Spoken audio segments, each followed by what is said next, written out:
Hello everyone, welcome back into the shop. It is wonderful to have you all here. So a couple days ago I posted a video on building a mahogany desk. And before I say anything else, I should first thank each and every one of you who watched that video and left a comment or a like or engaged with me in some way. It was an overwhelmingly positive and awesome response that I got from that video, and I'm just so thankful that there's people out there who enjoy seeing the projects that I make. And in the future, I plan to do so many more of those awesome pieces of furniture and awesome projects and builds. It was just a fantastic project that I'm so glad that people enjoyed. Now, with that being said, I got a handful of common questions from that build. And one of those main questions was, what was my finishing process and how was I able to get the finish that I got? And that is what I'm going to be covering today in this video. I think dedicating this process to one video is the best way to go about this because there is a lot of detail that I would like to share with you, and I'd like to share my experience a little bit. And also because I have done now a project with a couple of these products, I know a little bit about what I'm talking about. Now, I should also preface this by also saying I am not a finishing expert or a master craftsman or carpenter or anything like that. I just do what I think looks good and I practice. Those are pretty much the main things that I have going for myself.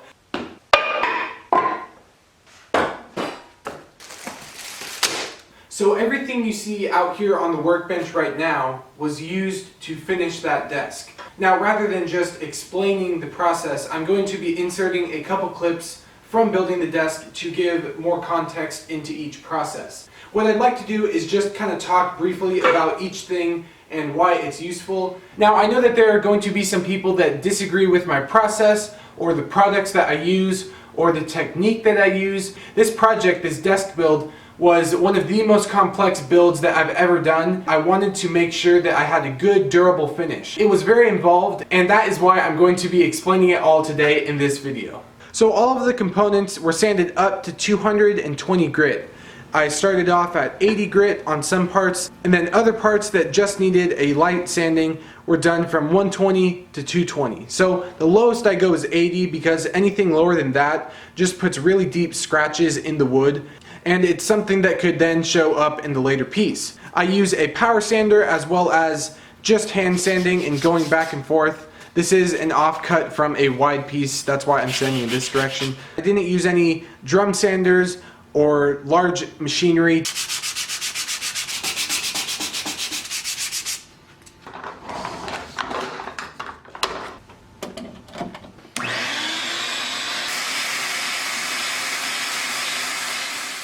So I sanded down this entire board, and then I vacuumed just this section. And I hope you could see the line right here where it goes from just the matte finish from the 220 sandpaper compared to the vacuumed 220. You can see that the pores have a lot more detail. They're open compared to this side where it's just filled and there's not a lot of contrast.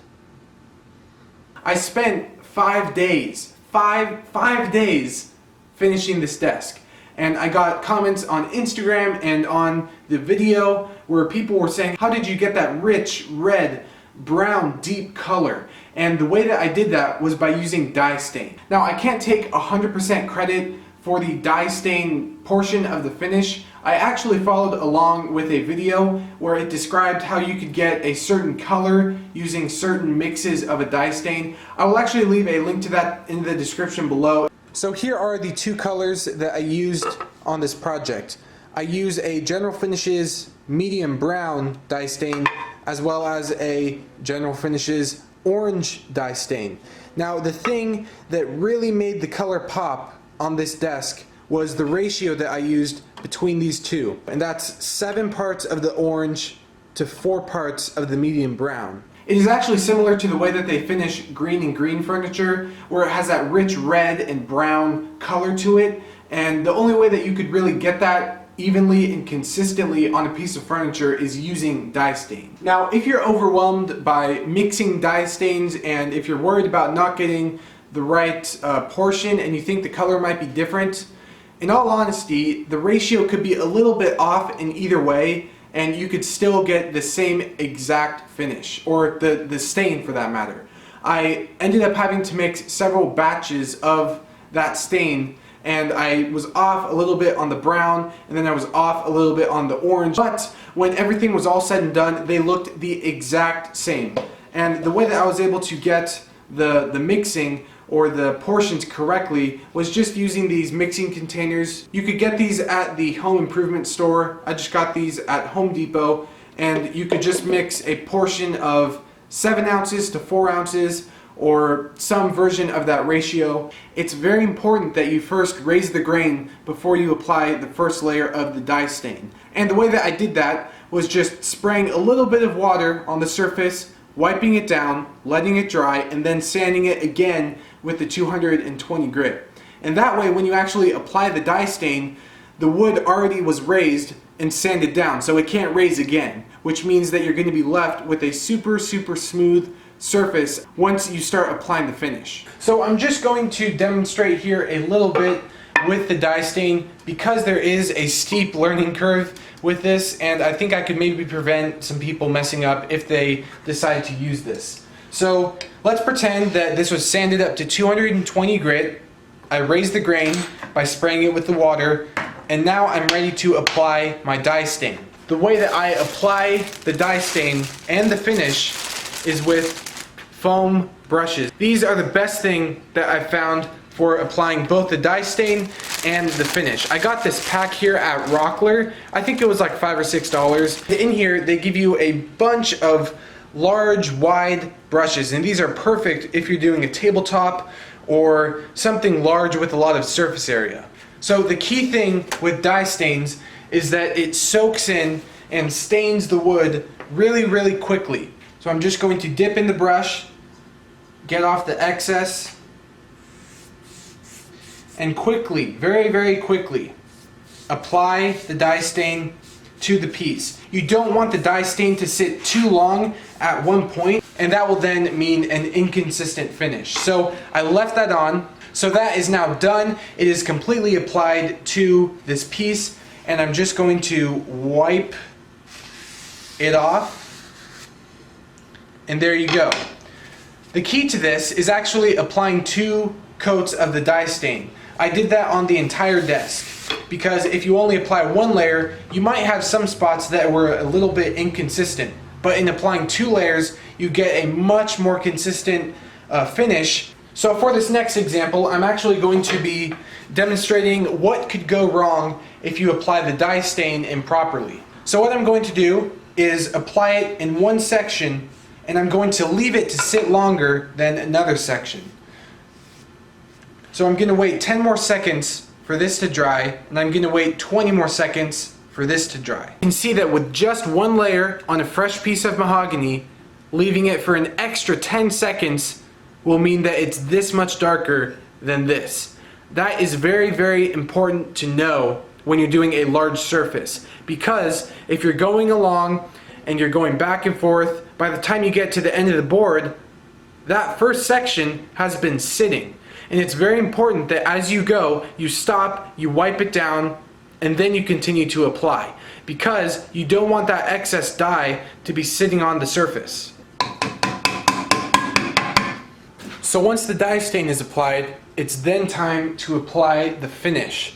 And my go-to finish for the last several projects has been Armor Seal by General Finishes. I would highly recommend it for anyone who's starting to do some larger furniture pieces. It's just good. I like it. It's not terribly expensive, and yeah. So on the desk, specifically with this, on the top of the desk where I'm going to be editing videos, possibly writing, doing all sorts of tasks, I applied 5 layers of this Armor Seal on the top. And that was very important to me because I want this desk to last for a long time. So in applying Armor Seal, this is an oil-based finish. Now along with that, you actually have to what they call dilute the first couple coats with a 25% mineral spirits to 75% Armor Seal. I did that for the first 2 coats, and then coats 3, 4, and 5 for the top were all 100% armor seal. Now for the base, the cabinet door, and the drawer, I only applied 3 coats of the armor seal. I did 1 coat of the 25% of the mineral spirits, and then 2 100% armor seal coats. Now with that, it is obviously going to be less durable because there were less coats. However, those sections of the desk are not going to be used as heavily as the top. For the desktop, the 5 layers that I applied were as follows. Coats 1 and 2 were applied. I sanded in between 2 and 3. I sanded in between 3 and 4. And then I applied the 5th layer, but I didn't sand in between 4 and 5. That was the way that I did it for the desk. I kind of just went with the way that I thought looked good. And by the time I was at the 4th layer, I was like, I don't need to sand anymore. And then I just applied the 5th. Like I said, you might have a different process for how you apply your finishes to your projects. And then the other portions where I only had 3 layers, I did the 1st, 2nd, sanded, and then the 3rd. And that was actually enough to where I could have a super smooth finish and I didn't need to apply any more layers. And that was my process to finishing the desk. I probably left a couple parts out. I did try my best to describe this in an easy and simple way. I know that there are probably some parts that you might be confused about. So if you have any questions, please do leave those down in the comments. I will try my best to respond to those and answer any questions you might have.